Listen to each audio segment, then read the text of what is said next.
Porque a gente está numa série que chama, como? Os Improváveis, né? Os Improváveis. E hoje é um camarada que talvez... semana passada eu falei, de quem mesmo que eu falei? Semana passada? Gideão. Faz sair Gileade, alguma outra coisa, né? É Gideão. E o Gideão eu falei que era o mais improvável da Bíblia, né? Mas esse de hoje era muito improvável. Muito, muito, muito. Se você acha que você é improvável, você não conheceu o Saulo. O Saulo era muito improvável, muito. Porque é o seguinte, Jesus quis fazer dele um grande amigo dele, sendo que ele era o quê?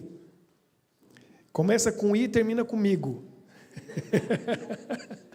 Inimigo, ele era inimigo. Jesus conseguiu transformar um inimigo em amigo. Então, vamos pensar um pouquinho na história do Saulo. Porque o Saulo, ele era um perseguidor do povo de Deus, ele era um homem. Primeiro, ele tinha o nome do pessoal naquela época, ou vinha o nome do pai, ou de onde veio. Jesus de Nazaré. Aí o pessoal já sabia. Se bem que ele não nasceu em Nazaré, não passou a primeira infância, ele não passou em Nazaré. Jesus nasceu em Belém. Aí a primeira infância, os primeiros anos da infância, ele passou aonde? Quem lembra? Começa com E, termina em Ito. Egito. Ele passou no Egito, aí foi para Nazaré e ficou conhecido como Jesus de Nazaré. Paulo era conhecido como Paulo de Tarso. Então já sabe de onde ele vinha, da cidade chamada Tarso. Era Saulo, não era Paulo. Deus gosta de mudar a vida da pessoa em todos os sentidos. Não é? Então, Ana Luísa. Vai ser Ana ou vai ser Luísa? Qual que você vai usar agora? Sua vida mudou completamente. Agora é Ana Luísa. Ana Luísa, mudou a vida, mudou o nome. Até eu mudei de Ricardo para Rick. A gente assume uma nova identidade e muda o nome. Né? Olha, Sara era Sarai, Abraão era Abrão, Israel era Jacó, e vai indo, os nomes vão mudando. Sabe que o inimigo também faz isso? Tinha 3 rapazes, um chamava Misael, um chamava Ananias, o outro chamava Azarias. O amigo dele chamava Daniel. Quando eles foram para a Babilônia, o inimigo falou, esses nomes aí estão homenageando o Deus que eu não gosto. E aí mudou o nome deles para homenagear o Deus dos babilônicos. Né? Daniel virou Belsazar e os outros viraram Sadraque, Mesaque e Abednego. Não gosto desses nomes, eu prefiro falar Misael, Ananias e Azarias, que esses aí homenageiam o Deus criador, o Deus verdadeiro. Então, mudar de nome, Saulo teve que mudar de nome, porque ele mudou tanto, foi tão radical a mudança dele, que ele precisou do novo nome. E o nome conhecido hoje, ninguém nem lembra de Saulo. Fala Saulo, que Saulo? Fala Paulo. Tanto de Paulo que tem no mundo. Eu nasci em São Paulo. Estado de São Paulo. Que Paulo é esse? É esse mesmo da história de hoje. Da cidade de São Paulo. Aí eu estava no Rio Grande do Sul, me apresentaram numa igreja e falou, está aqui, esse pastor não é gaúcho, ele é São Paulino. Eu falei, isso aí também eu sou. Sou paulista, paulistano, São Paulino. Está cheio de Paulo na minha vida, né? Sei como que eu não pus o nome do meu filho de Paulo? Quem sabe o terceiro? Sempre tem a chance para mais um. Quem sabe o terceiro? É Paula. Se vier a menina, Paula. Pronto. Então, olha só, Paulo, o nome está aí. Eu fui ao Vaticano em maio com meu pai. Chegamos lá, 2 estátuas na entrada. Uma, claro, São Pedro, que é a Catedral de São Pedro. Quem que era a outra estátua que tem na entrada? Enorme. Paulo. Paulo está lá. Um homem que... Mas ele era o quê? Inimigo do povo de Deus. Perseguidor. E ele fala o que ele fazia. A gente vai ler o texto aqui. O que Paulo fazia contra os cristãos com honestidade, sinceridade, achando que estava fazendo certo. E por isso Deus foi atrás dele. Mas eu quero primeiro fazer vocês pensarem o seguinte. Não foi por acaso que Jesus foi pessoalmente atrás de Paulo. Eu tenho falado muito sobre isso, já expliquei isso muito, é difícil de entender, por isso eu repito, porque é uma ideia, acho que só minha, por enquanto, então é difícil as pessoas entenderem, mas ninguém nunca discordou. No meu livro está lá, quem leu a sala está lá no livro, que é o seguinte, existem regras na guerra entre o bem e o mal. Satanás não pode fazer o que ele quer, Graças a Deus. Tem limites. Mas Deus também tem limites. Para Satanás ficar limitado, Deus se limitou. Deus não pode sair por aí derrubando o pessoal do cavalo com uma luz e falando com as pessoas. Mas Deus fez isso com Saulo, não fez? Por que ele fez isso com Saulo? Ele era mais especial que outros? Qual era o motivo? Vamos pensar um pouquinho. Eu vi um grande pregador, um homem de Deus, falando sobre isso, porque ele foi questionar, e foi pensar, e foi analisar. O que Saulo tinha de tão especial que Jesus, depois de morto, ressuscitado, ascendeu ao céu, aí ele volta para falar com Saulo, e derrubar ele do cavalo, e brilhar aquela luz. A gente vai ler o texto daqui a pouco que aconteceu. Por que Jesus fez aquilo com Saulo? Por quê? Você consegue pensar o motivo? Porque ele não pode. Ele não pode, senão todo mundo estava convertido, né? Ele vinha... Sim, ele veio com esse objetivo. Mas por que ele pôde fazer isso? Porque o que autoriza Deus fazer certas coisas? Pense nisso. O que autoriza Deus passar dos limites? O Satanás também, ele passa dos limites, tem um motivo. Que motivo que é esse? Deus faz o que quer? Ele pode fazer o que quer aqui? Não pode. Se ele fizesse o que ele quisesse aqui, não tinha morte, sofrimento, tristeza, dor. Essas coisas acontecem contra a vontade de Deus. Tem um limite. E a gente já estudou isso. Então, vou mandar vocês lá nas séries anteriores para estudar, para rever os vídeos, que fala sobre oração. É a oração que faz com que Deus possa fazer um milagre. E o que foi feito na vida de Saulo, foi ou não foi um milagre? Foi ou não foi um milagre? E dos grandes. O homem era inimigo. Inimigo. Como que aconteceu aquilo? A única conclusão lógica que a gente chega é o seguinte. Jesus pôde atuar na vida de Saulo, aparecer lá naquela estrada de Damasco. Olha no mapa. Saindo de Israel para o nordeste, está a Síria. Damasco fica na Síria. Saulo estava indo para lá. Sabe o que ele estava indo fazer lá? Perseguir quem? Cristãos. Ele fala, eu estava indo perseguir cristão. Isso está no capítulo 26 do livro de Atos. A gente vai ler o que ele falou. Ele estava indo lá para perseguir cristão. Em Damasco, outro país. Estava indo para a Síria. No caminho, Jesus aparece, brilha uma luz mais forte que o sol. Ele disse isso. Paulo disse isso. Ele cai do cavalo e Jesus fala com ele. Por que Jesus fez aquilo, aquele milagre? Sabe por quê? Com certeza, tinha muita gente orando por Saulo. E sabe por que eles estavam orando por Saulo?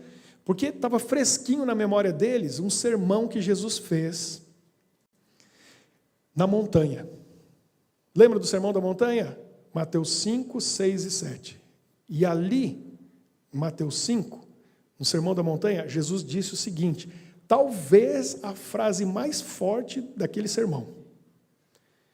Com certeza, era a frase mais forte que Jesus falou, que mexeu com eles, que fez eles refletirem, pensarem, porque foi no fundo do âmago deles. Olha só, judeus, perseguidos sempre, levados para o cativeiro. Bom, já começou com um povo que era escravo no Egito.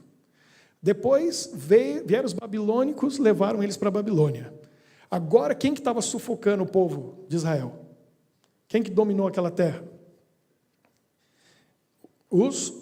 Começa com Rô, termina com Mano. Os romanos. Os romanos estavam lá. E aquele povo tinha muito inimigo. Sempre teve inimigos.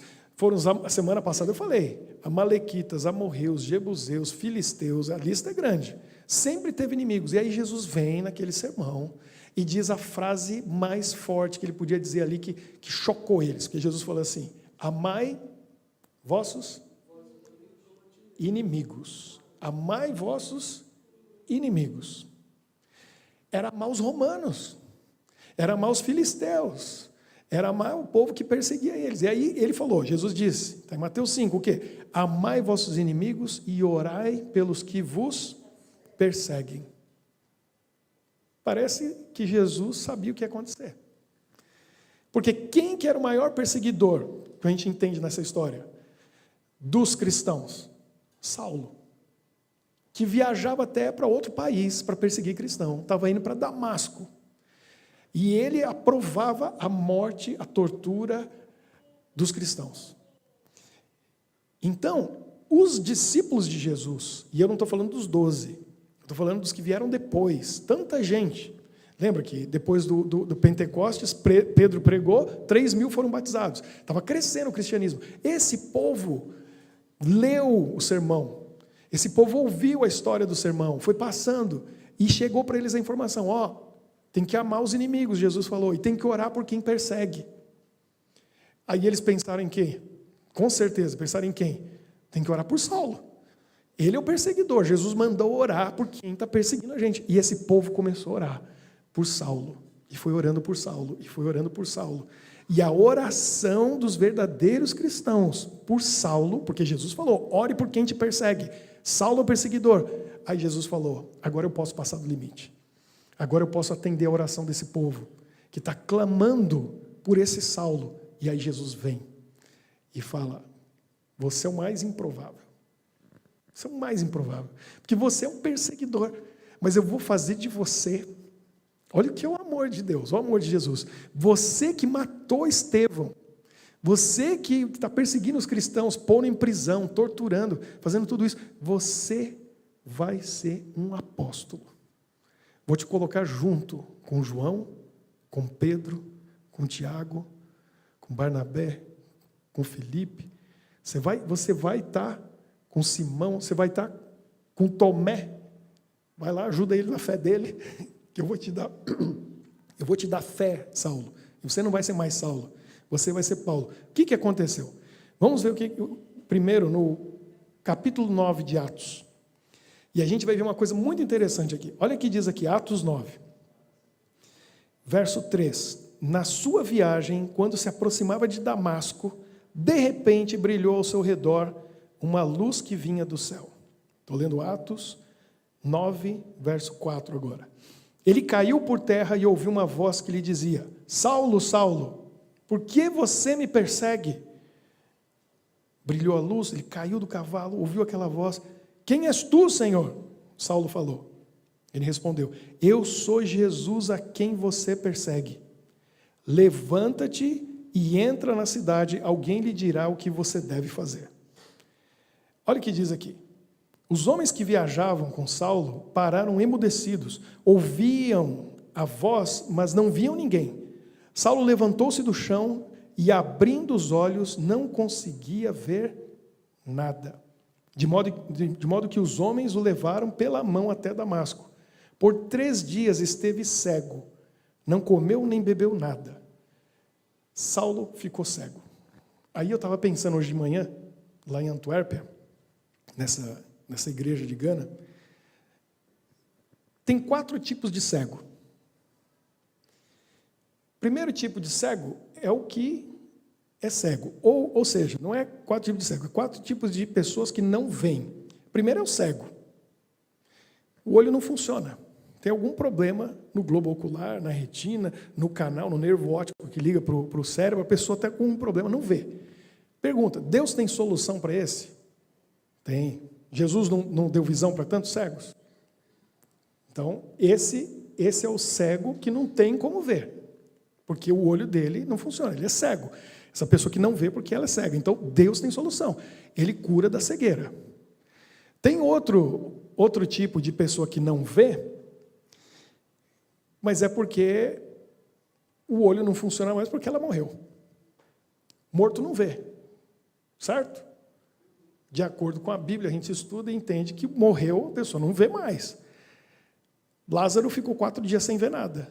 Deus tem solução para esse tipo de cego? Tem. Deus ressuscita. E a pessoa passa a ver. E geralmente, se foi Jesus que ressuscitou, ou na ressurreição, quando Jesus voltar, quando a pessoa que não está vendo nada, porque está morta, abre os olhos, a primeira pessoa que ela vai ver é quem? Jesus. Lázaro com certeza foi. Jesus falou, Lázaro vem para fora. Ele estava cheio de atadura, foram tirando. A hora que abriu os olhos, quem que estava na frente dele? Quem devolveu para ele não só a visão, como a vida? Jesus. Esse é o segundo tipo da pessoa que não vê. Tem um terceiro tipo de pessoas que vê. São pessoas que têm o olho perfeito. O olho funciona. Só que ela está na escuridão. Tem como ver alguma coisa na escuridão completa? Não vê. O olho está funcionando. O olho enxerga, mas porque a pessoa está na escuridão, não vê nada. Essa pessoa, Deus faz o quê? Traz ela para luz. Aí ela passa a ver. Olha só, Deus tem solução para tudo. Agora tem um problema. O quarto tipo de pessoas que não estão enxergando. É a pessoa que o olho funciona, que ela não está na escuridão, está na luz, mas ela faz assim, ó. Ela faz assim. Não quero ver. Não quero ver. Olha, não quero ver, não vou ver. Ela fecha os olhos. E aí Deus vai fazer o quê por ela? Vai obrigar? Vai falar, vem cá, vamos abrir esse olho. E vai forçar? Não, ele convida. Abra os seus olhos para você poder ver.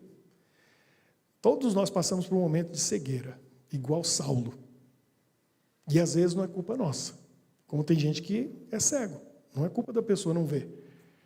Ou está morto espiritualmente. Aí não consegue ver, vai ter que ressuscitar, espiritualmente falando. Ou está na escuridão, está nas trevas espirituais, precisa ir para a luz. E a Bíblia fala isso tantas vezes. Das pessoas estarem nas trevas e irem para a sua maravilhosa luz. Porque aí consegue enxergar as coisas, aí consegue ver. No capítulo 3 de Apocalipse, Jesus fala, olha, vocês da igreja desse tempo aí de Laodiceia, têm 3 problemas. Vocês acham que são ricos e não tem falta de nada. Mas vocês são pobres, cego, miserável e nu. Aí Jesus fala, eu tenho a solução para vocês. Eu tenho vestidura branca para cobrir a nudez. Eu tenho ouro para resolver o problema da sua pobreza. E eu tenho colírio para os seus olhos, para você voltar a enxergar. Porque você não vê. Está vendo que é uma coisa recorrente, que acontece espiritualmente. A gente está numa cegueira e Jesus tem solução para nós. Para aquele que está morto, ele ressuscita. Ele passa a ver. Aquele que é cego, ele devolve a visão. Para aquele que está nas trevas, ele leva para a luz. E aquele que escolheu fechar os olhos, que é a pior cegueira que existe, que eu já ouvi essa frase, talvez você já ouviu, o pior cego é aquele que não quer ver. Esse é o pior, que não quer ver. Ele pode ver, mas escolhe não ver. A gente tem escolha. Aí Jesus convida, abra seus olhos. Olha o que eu quero te mostrar. Estou tentando mostrar, você não quer enxergar, você não quer ver. Saulo, que tipo de cego era Saulo? Espiritualmente falando. Ele não estava morto espiritualmente. E ele não era cego. Talvez ele estava na escuridão e Jesus tinha que trazer ele para a luz. Ele estava nas trevas espirituais. E por isso Jesus chegou com luz. Só que foi tanta luz que cegou ele. E ele precisou ficar cego 3 dias para a partir dali passar a ver. Para conseguir enxergar. E aí ele começou a enxergar quem era Jesus. Até ali ele não via quem era Jesus. E de perseguidor e de inimigo, passou a ser amigo e aliado. A ponto de estar disposto a dar a vida por esse Jesus. Quando eu falo dar a vida, não é morrer por Jesus. Porque ser mártir não é difícil. Para mim, eu acho que não é. Se alguém chegasse para mim, para tirar minha vida hoje, e dissesse assim, nega Jesus, abandona sua fé ou morre, eu falo, pode matar. Que eu não sou louco. Tenho uma vida eterna, vou jogar fora para ficar mais uns anos aqui? De jeito nenhum, pode matar. Não é isso. O difícil não é morrer por Jesus. O difícil é que as pessoas não querem, e o inimigo de Deus não deixa, é as pessoas o quê? Viverem por Jesus. E Paulo, a partir daquela experiência, ele estava disposto a morrer por Jesus, e a gente vê isso na vida dele, mas ele estava muito mais disposto a viver por Jesus, o que é muito mais difícil. E o viver para Jesus, no caso dele, sofreu. Ele estava ali no dia que mataram Estevão. E Estevão, com certeza, teria um futuro incrível. O futuro que Estevão teria como servo de Deus, Paulo tomou esse lugar. Só que Deus deixou claro para ele, agora você vai ver como é sofrer por amor ao meu nome. E Paulo pagou o preço de tudo que ele fez. Tem honra e glória esperando ele. Porque a gente vai entrar numa cidade daqui a pouco, que vai descer do céu, chamada Nova Jerusalém. De ouro, coisa linda, coisa fina. 12 portas, 3 em cada lado. Uma delas vai ter um nome. É Paulo. Já pensou? Para sempre. A gente vai entrar na cidade, aí você vai dizendo, eu já entrei na porta Pedro, já entrei na porta João, entrei na porta Tiago, já entrei na porta Filipe, vou entrar na porta Paulo.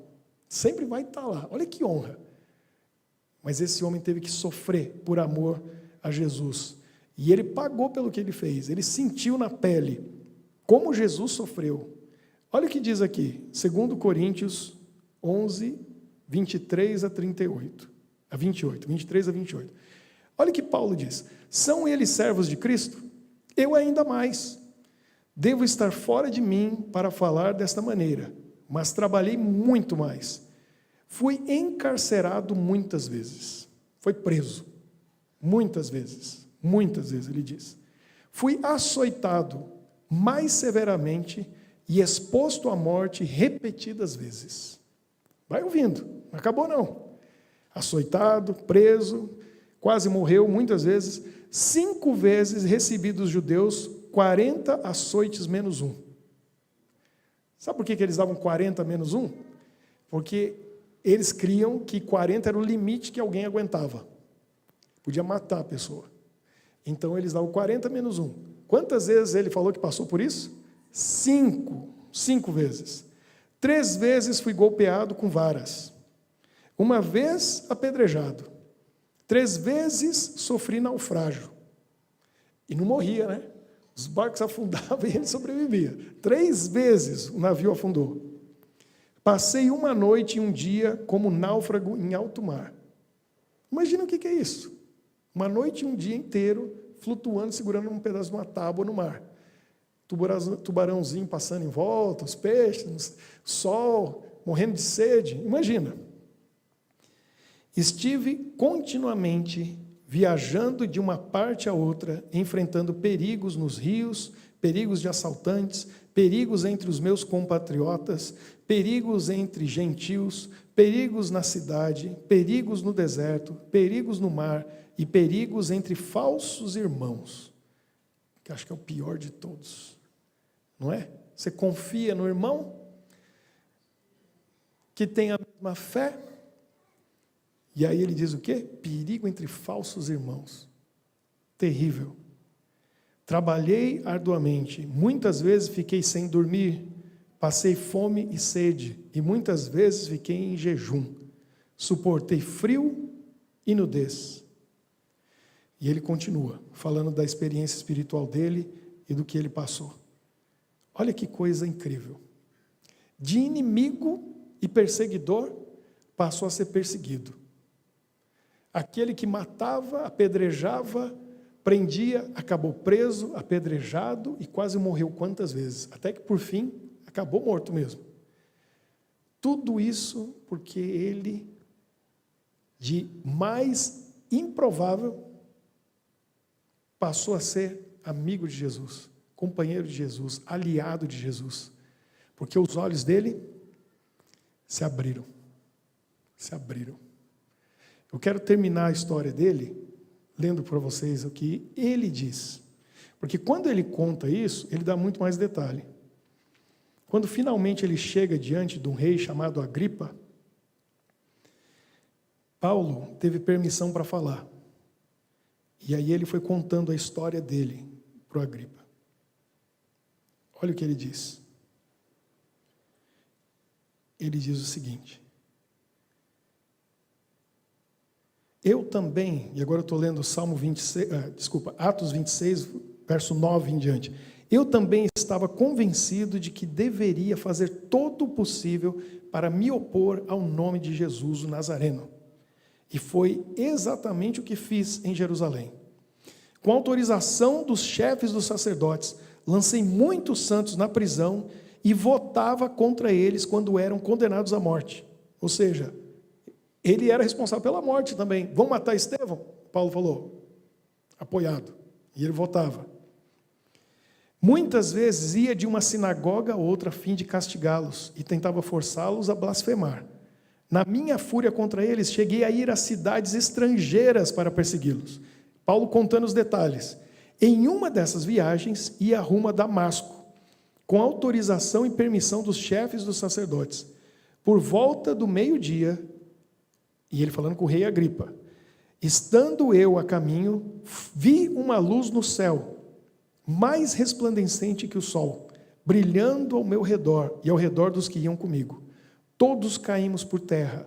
Então ouvi uma voz que me dizia em língua hebraica: Saulo, Saulo, por que você me persegue? Resistir ao aguilhão só trará dor a você. Olha como que ele dá detalhes que na narração antes não tinha. Preste atenção no que ele vai dizer. Então perguntei: quem és tu, Senhor? O Senhor respondeu: eu sou Jesus a quem você persegue. E olha o que Jesus diz para Saulo: agora levante-se, fique em pé.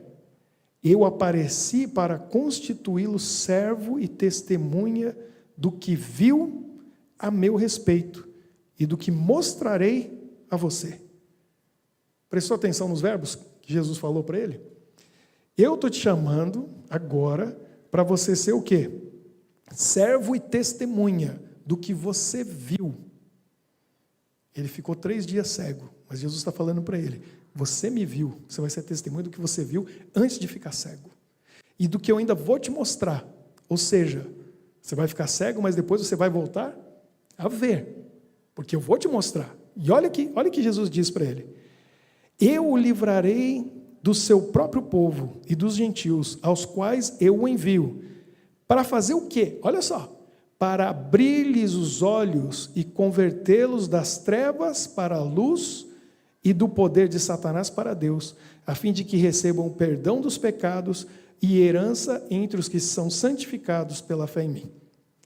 Jesus falou tudo para ele. Olha, você agora vai ser minha testemunha e você vai falar do que você viu e coisas que eu ainda vou te mostrar. Você vai ficar cego, vai voltar a ver, eu vou te mostrar. O que você vai fazer? Eu vou te livrar da mão deles, dos gentios, do seu povo, porque você vai abrir os olhos dele, para que eles possam sair das trevas para a luz, sair do poder de Satanás para o poder de Deus. Saulo, você era cego, agora você está vendo. Eu abri os seus olhos. E agora que você está enxergando quem eu sou, ajuda os outros que estão nas trevas, para eles saírem para a luz. Abre os olhos deles também, para eles poderem enxergar, como você está enxergando agora. E Saulo se tornou Paulo e passou o resto da vida fazendo isso. Ajudando a quem está cego espiritualmente a ver, a quem está nas trevas ir para a luz. Essa é a lição de Saulo para a gente. E essa é a mensagem desse grande improvável, inimigo de Deus e perseguidor. A gente muitas vezes está cego para tanta coisa. E Deus quer abrir os nossos olhos. Para que Ele quer abrir os nossos olhos? Para a gente ser testemunha dEle. Para a gente poder ver quem é Jesus, entender quem Ele é, ter uma experiência com Ele. Mas é para guardar só para a gente? Não é.